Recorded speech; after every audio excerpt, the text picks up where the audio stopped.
இந்திய பிரதமர் இந்தியாவுக்கு வரதே என்னைக்காவது ஒரு நாள் தான் வருவார். உலகம் சுற்றக்கூடிய ஒரு படம் கூட வந்திருக்கு, உலகம் சுற்றும் வாலிபன். அவரு பார்த்துதான் அந்த படத்தை எடுத்திருக்கணும். ஏன்னா இந்தியாவுக்கு வரதே இல்லை, உலகத்துக்கே வழி நடத்தக்கூடிய அளவுக்கு அவருக்கு எல்லா விஷயம் தெரியும். ஆனா அந்த விஸ்வகுருவால் சுத்தி இருக்கக்கூடிய எந்த நாடுகளோடும் நல்லுறவு வைத்துக் கொள்ள முடியவில்லை.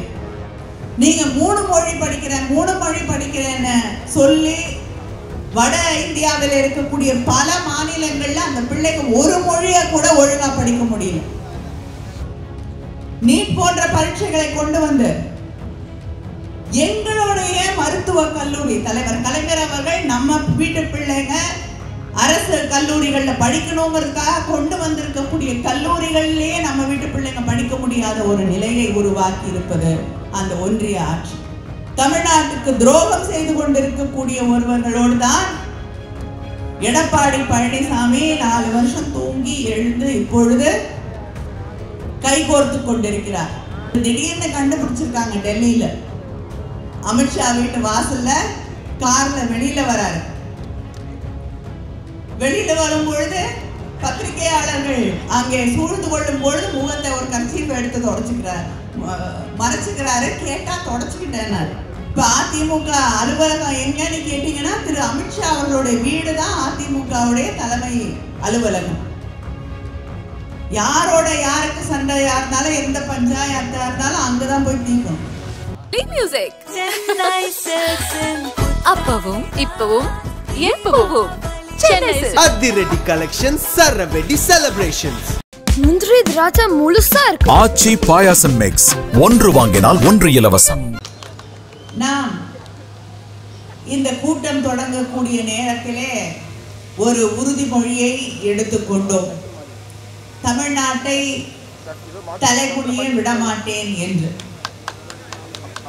அதே நேரத்திலே தமிழ்நாட்டின் உரிமைகளை விட்டுக் கொடுக்க மாட்டேன் என்று அந்த உறுதிமொழியின் ஒவ்வொரு வரியிலும் சொல்லப்பட்டிருந்தது.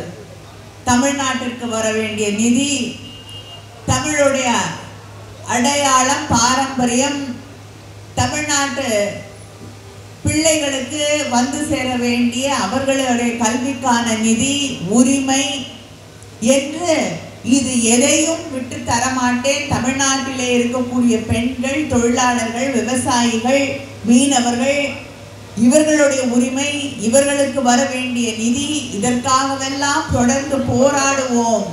தமிழ்நாட்டை தலைகுனிய விடமாட்டோம், விட்டு கொடுக்க மாட்டோம் என்று சூளுரை எடுத்துக்கொண்டிருக்கிறோம்.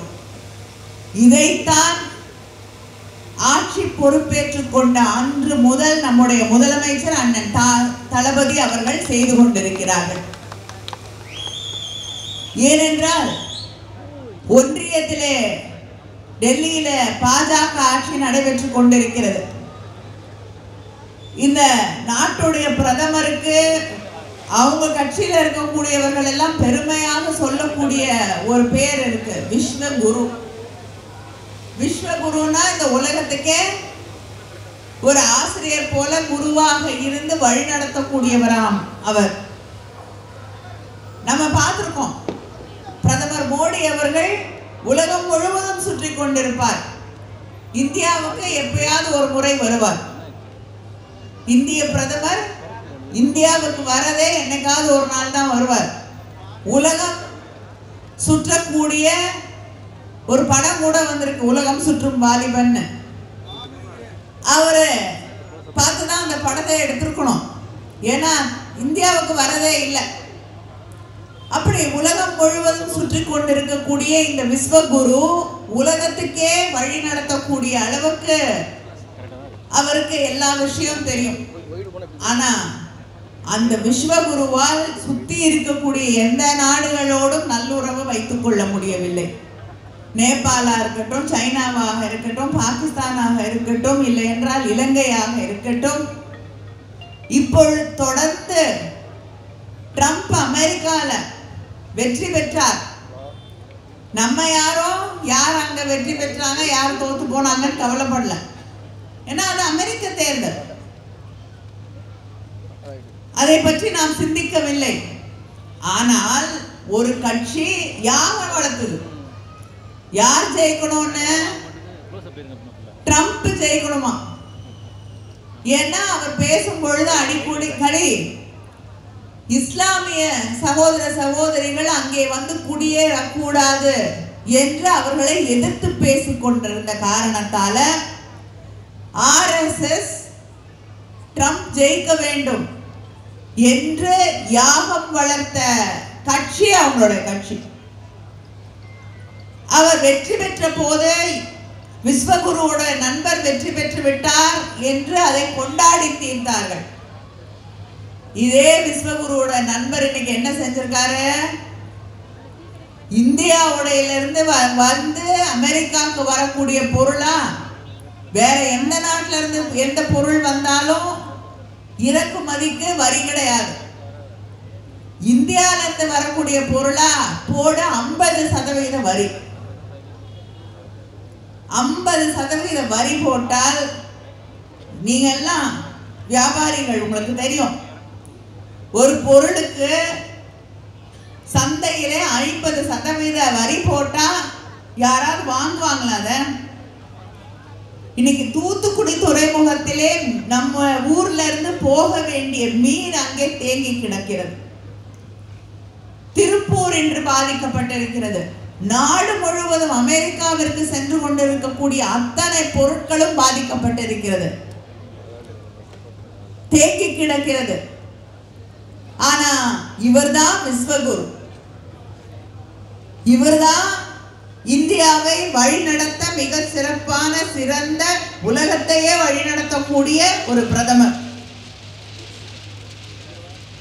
இனிமேல இந்தியால இருந்து யாருக்காவது அமெரிக்கால வேலை கிடைச்சாலோ, அமெரிக்கால போய் படிக்க வேண்டும் என்றாலோ, இல்லை என்றால் அங்கே போக வேண்டும் என்று, அங்கே குடிபெற வேண்டும் என்று H1B விசா வாங்கணும்னா கிட்டத்தட்ட 88 லட்சம் ரூபாய் இந்தியால இருந்து மட்டும் போனவங்களுக்கு கட்டணும்.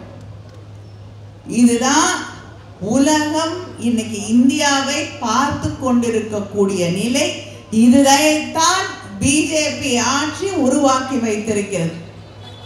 நம்முடைய முதலமைச்சர் வெளிநாடுகளுக்கு செல்கிறார், ஆக்ஸ்போர்ட் பல்கலைக்கழகத்திலே போய் பேசுகிறார். அங்கே பகுத்தறிவு தந்தை பெரியாருடைய படத்தை திறந்து வைத்து விட்டு வருகிறார், முதலீடுகளோடு வருகிறார். நம்ம முதலமைச்சருக்கு இருக்கக்கூடிய மரியாதை என்ன என்று புரிந்து கொள்ளுங்கள். அவங்க விஸ்வகுருன்னு சொல்கிறார்களே, அவருக்கு இருக்கக்கூடிய மரியாதை என்ன என்று தெரிந்து கொள்ளுங்கள். இது தமிழ்நாடு, அது டெல்லி. டெல்லி நம்மை ஏமாற்றி கொண்டிருக்கிறது, தமிழ்நாடு இந்த நாட்டை வழிநடத்தி கொண்டிருக்கிறது என்ற அந்த பெருமையோடு இந்த மேடையிலே நாம் நின்று கொண்டிருக்கிறோம். நாம் கொண்டு வரக்கூடிய எத்தனையோ திட்டங்கள் இன்று இந்திய அளவில் மட்டுமில்லை, உலக அளவிலே முன்மாதிரியாக இருக்கக்கூடிய திட்டங்களை நம்முடைய முதலமைச்சர் அண்ணன் தளபதி அவர்கள் செயல்படுத்தி கொண்டிருக்கிறார்கள். இங்கே வந்திருக்கக்கூடிய சகோதரிகள் இத்தனை பேர் வந்திருக்கீங்க. உங்களுக்கு எல்லாம் தெரியும், ஒரு காலகட்டத்திலே உங்க அம்மாவா இருக்கலாம், சில நேரங்களிலே நீங்க கூட பொம்பளை பிள்ளைக்கு படிப்பு எதுக்குன்னு வீட்டில் உட்கார வச்சிருவாங்க இல்லையா? வாய்ப்பு வசதி இல்லைன்னா படிக்க முடியாது. தலைவர் கலைஞர் அவர்கள் பள்ளி படிப்பையாவது நம்மெல்லாம் முடிக்கணுங்கிறதுக்காக திருமண உதவித்தொகை 10வது வரைக்கும் படிச்சீனா உனக்கு திருமண உதவித்தொகை நான் தருகிறேன் என்று அந்த பிள்ளைங்களை 10வது வரையும் படிக்க வைத்தவர் தலைவர் கலைஞர் அவர்கள். 10வது படிச்சு முடிச்ச பிள்ளைங்க இன்னைக்கு நிச்சயமாக கல்லூரிக்கு போகக்கூடிய கனவோடு வந்து நிற்பார்கள் என்று ஆட்சி பொறுப்பிற்கு வந்த நம்முடைய முதலமைச்சர் அண்ணன் தளபதி அவர்கள் கல்லூரிக்கு போகக்கூடிய நம்முடைய வீட்டு குழந்தைகளுக்காக, நம்ம வீட்டு பெண்களுக்காக புதுமை பெண் திட்டம் என்ற அந்த திட்டத்தை கொண்டு வந்து மாதம் 1000 ரூபாயை வழங்கி கொண்டிருக்கக்கூடிய ஆட்சி நம்முடைய ஆட்சி.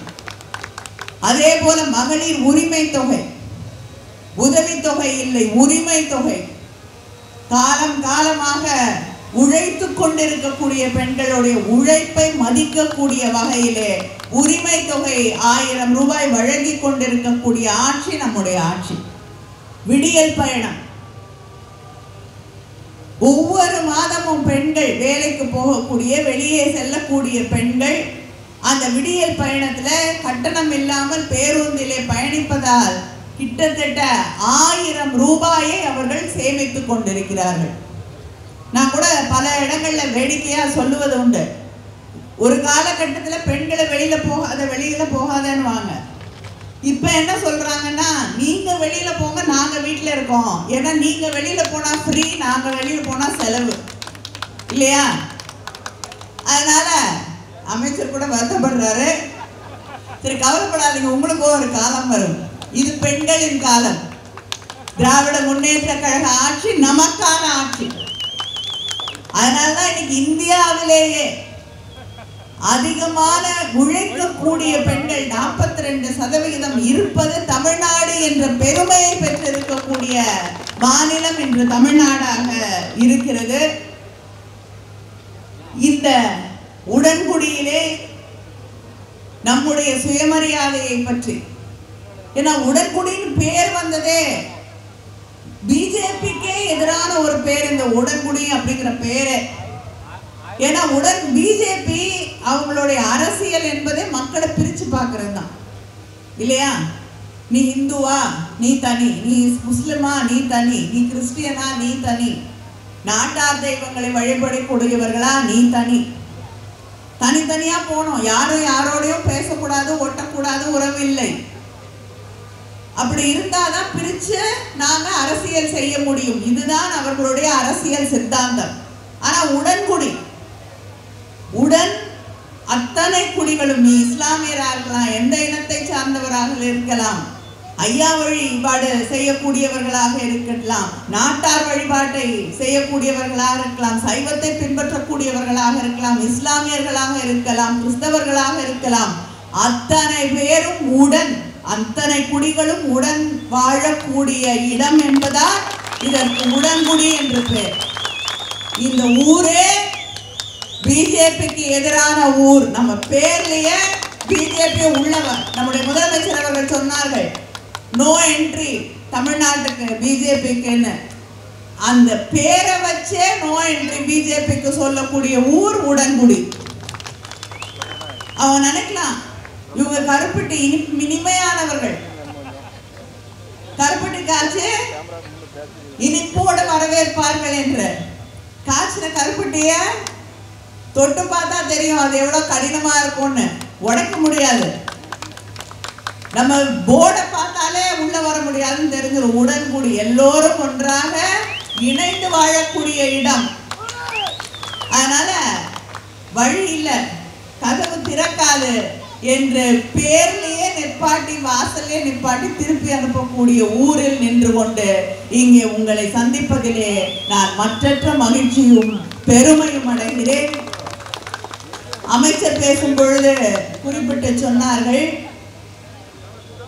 தமிழ்நாட்டுக்கு வர வேண்டிய நிதி, பிள்ளைகளுக்கு வர வேண்டிய நிதி SSA ஃபண்ட், அது பேர் எனக்கு வாயில வராது, எழுதி எடுத்துட்டு வரணும், நீங்க மறந்துட்டேன். சமக்ர சிக்ஷா அபியான் வந்து கஷ்டப்பட்டு மனப்பாடம் பண்ணிட்டு வந்திருக்கேன். ஏன்னா அவங்க பேர் வைக்கிறதே அப்படிதான் வைப்பாங்க. சாலைகளுக்கான பிரதமருடைய திட்டத்துக்கு பேரு சடக் யோஜனா, பிரதான் மந்திரி கிராம் சடக் யோஜனா.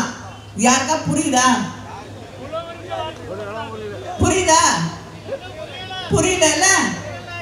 அப்புறம் அது என்ன திட்டம் நம்ம கண்டுபிடிச்சு, அது என்னன்னே புரியல. அப்புறம் நம்ம எப்படி கண்டுபிடிச்சு அது எங்க ஊருக்கும் வேணும்னு நம்ம சொல்ல முடியும்?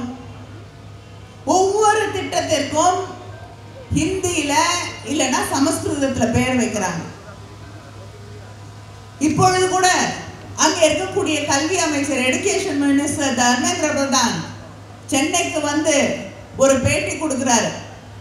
நாங்க ஹிந்தியை படிக்கணும்னு சொல்லலையே, 3 மொழி படிங்க அப்படின்னு சொல்றோன்னு. நான் அவருக்கு சொல்லிக்கொள்ள விரும்புவது, நாங்க 2 மொழி தான் படிக்கிறோம். ஆனா அந்த 2 மொழியையும் ஒழுங்கா படிக்கிறோம்.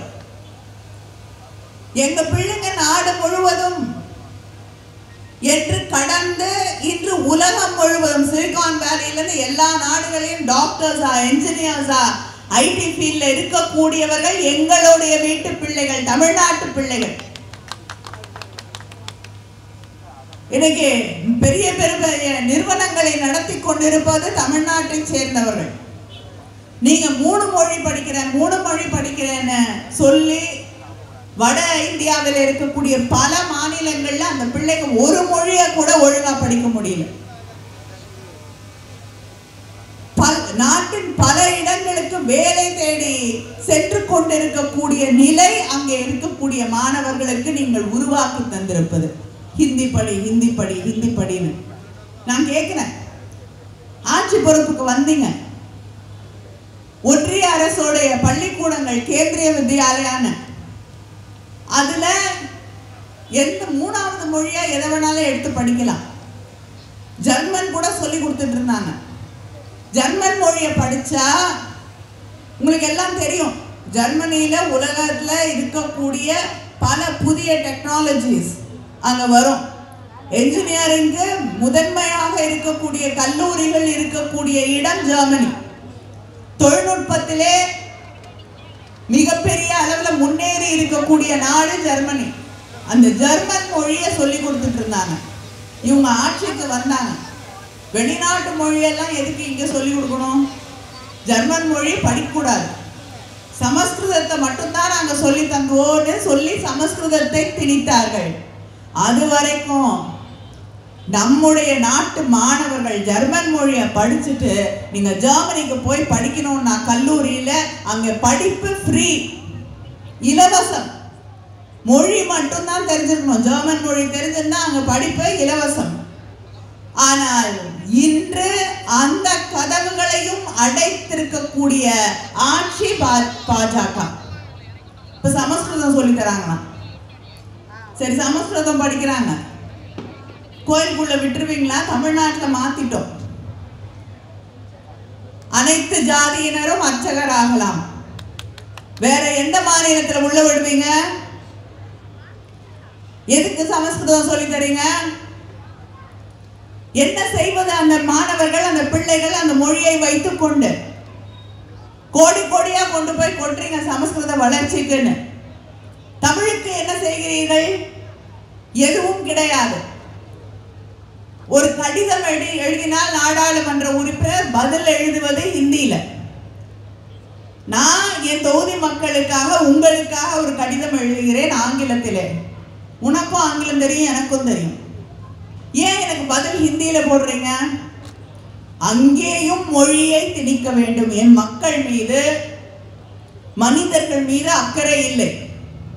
ஹிந்தி மொழியை திணிக்கணும். அதே போல ஹிந்தி படிச்சாதான் அந்த SSA ஃபண்ட் 5000 கோடி அதை நாங்கள் தருவோம் என்று சொல்லக்கூடிய அகங்காரத்தோடு செயல்பட்டு கொண்டிருக்கக்கூடிய ஒன்றிய ஆட்சி அங்க இருக்கக்கூடிய ஆட்சி. நாங்க உங்ககிட்ட சும்மா கேட்க, இங்கே தமிழ்நாட்டின் உற்பத்தி என்பது 9.2%. அதுல நீங்க எனக்கு வரி பங்காக தருவது 4% தான். நாங்க கொடுத்த காசை எங்க பிள்ளைங்களுக்காக திருப்பி கேட்கிறோம். கொடுக்க மறுக்கக்கூடிய ஆட்சி அங்கே இருக்கக்கூடிய ஆட்சி. எங்களுடைய உரிமைகளுக்காக போராடி கொண்டிருக்கிறோம். எங்களுடைய பிள்ளைகளுடைய எதிர்காலத்துக்காக போராடி கொண்டிருக்கிறோம். நீட் போன்ற பரீட்சைகளை கொண்டு வந்து எங்களுடைய மருத்துவக் கல்லூரி தலைவர் கலைஞர் அவர்கள் நம்ம வீட்டு பிள்ளைங்க அரசு கல்லூரிகளில் படிக்கணுங்கிறதுக்காக கொண்டு வந்திருக்கக்கூடிய கல்லூரிகளிலேயே நம்ம வீட்டு பிள்ளைங்க படிக்க முடியாத ஒரு நிலையை உருவாக்கி இருப்பது அந்த ஒன்றிய ஆட்சி. இப்படி தொடர்ந்து தமிழ்நாட்டுக்கு துரோகம் செய்து கொண்டிருக்கக்கூடிய ஒருவர்களோடு தான் எடப்பாடி பழனிசாமி 4 வருஷம் தூங்கி எழுந்து இப்பொழுது கைகோர்த்து கொண்டிருக்கிறார். காணும் ஆட்சி பொறுப்பிற்கு திமுக வந்தவுடன் அவர் எங்க போனாருன்னு தெரியல. இப்ப திடீர்னு கண்டுபிடிச்சிருக்காங்க டெல்லியில. அமித்ஷா வீட்டு வாசல்ல கார்ல வெளியில வராரு. வெளியில வரும் பொழுது பத்திரிகையாளர்கள் அங்கே சூழ்ந்து கொள்ளும் பொழுது முகத்தை ஒரு கர்ச்சீஃப் எடுத்து தொடச்சுக்கிறார், மறைச்சுக்கிறாரு. கேட்டா தொடச்சுக்கிட்டேன்னாரு. யாரை பார்த்து அப்படி வேர்த்தது திடீர்னு? உள்ள இருக்கவங்களை பார்த்து வேர்த்ததா, வெளியில இருக்க பத்திரிகையாளர்களை பார்த்து வேர்த்ததா தெரியவில்லை. எதுவா இருந்தாலும் இன்னைக்கு அதிமுக அலுவலகத்தையே டெல்லிக்கு மாத்திட்டாங்க. இப்ப அதிமுக அலுவலகம் எங்கன்னு கேட்டீங்கன்னா திரு அமித்ஷா அவர்களுடைய வீடு தான் அதிமுகவுடைய தலைமை அலுவலகம். யாரோட யாருக்கு சண்டையா இருந்தாலும் எந்த பஞ்சாயத்தா இருந்தாலும் அங்கதான் போய் தீக்கணும். இங்க யாரும் யாரோடையும் பேச முடியாது, பேசிக்க மாட்டாங்க. இப்படி ஒரு கட்சியை நடத்தி கொண்டு தமிழ்நாட்டுக்கு தொடர்ந்து துரோகம் செய்து கொண்டிருக்கக்கூடிய ஒன்றிய அரசாங்கத்தோடு கீழடியிலே தமிழர்களுடைய பெருமைகளை எல்லாம் எடுத்து சொல்லக்கூடிய அகழ்வாய்வுகளை கண்டெடுத்திருக்கிறோம். மற்ற நாடுகளிலே இருக்கக்கூடிய மனிதர்கள் மொழி வடிவம் என்றால் என்னவென்றே தெரியாத ஒரு காலகட்டத்தில் வாழ்ந்து கொண்டிருந்த பொழுது, வியாபாரம் என்றால் என்னவென்றே புரியாத ஒரு காலகட்டத்திலே வாழ்ந்து கொண்டிருந்த பொழுது, அங்கே சங்கம் வைத்து தமிழ் வளர்த்த அந்த தொன்மையை சொல்லக்கூடிய நாகரீகம், தமிழர்களுடைய நாகரீகம் என்று சொல்லக்கூடிய அந்த கண்டுபிடிப்புகளை நாம் ஆய்வறிக்கைகளாக வெளியிடுகிறோம். அதை ஏற்றுக்கொள்ளக்கூடிய மனது அங்கே இருக்கக்கூடிய ஒன்றிய அரசாங்கத்திற்கு கிடையாது. நம்ம ஊர் எடுத்துக்கோங்க, ஆதிச்சநல்லூர். அங்கே உலகத்துல வேற எந்த இடத்துலையும் கிடைக்காத அளவிற்கு பழமையான இரும்பு பயன்படுத்தப்பட்டிருக்கிறது என்று கண்டெடுத்திருக்கிறோம். எல்லாரும் பயன்படுத்துறதுக்கு முன்னாடி ஆதிச்சநல்லூர்ல வாழ்ந்த தமிழர்கள் இரும்பை உருக்கி பயன்படுத்தி இருக்கிறார்கள். எவ்வளவு தொன்மையான 5000 வருஷத்துக்கு முன்னாடி. அதுக்கு எவ்வளவு டெக்னாலஜி தேவைப்பட்டிருக்கு, எவ்வளவு அறிவு தேவைப்பட்டிருக்கிறது, எவ்வளவு அறிவியல் தேவைப்பட்டிருக்கிறது. இதையெல்லாம் தெரிந்த ஒரு சமூகம் அங்கே அந்த இடத்திலே வாழ்ந்திருக்கிறது என்பதை முதலமைச்சர் சொல்லல, தமிழ்நாட்டில் இருக்கக்கூடிய அமைச்சர்கள் சொல்லவில்லை, திராவிட முன்னேற்ற கழகம் சொல்லவில்லை. இந்த கண்டுபிடிப்புகளை எல்லாம் உலகத்தில் இருக்கக்கூடிய மிகப்பெரிய லேப்ஸ்க்கு அனுப்பி ஆய்வு செய்யப்பட்டு அறிவியல் பூர்வமாக நம்முடைய முதலமைச்சர் அவர்கள் அறிவிக்கிறார், இனிமேல் உலக சரித்திரத்தை தமிழகத்தில் இருந்துதான் எழுத வேண்டும். ஏனென்றால் இரும்பின் காலம் தொடங்கியது, மிக தொன்மையான இரும்பின் காலம் தமிழ்நாட்டில் இருந்துதான் தொடங்குகிறது என்று.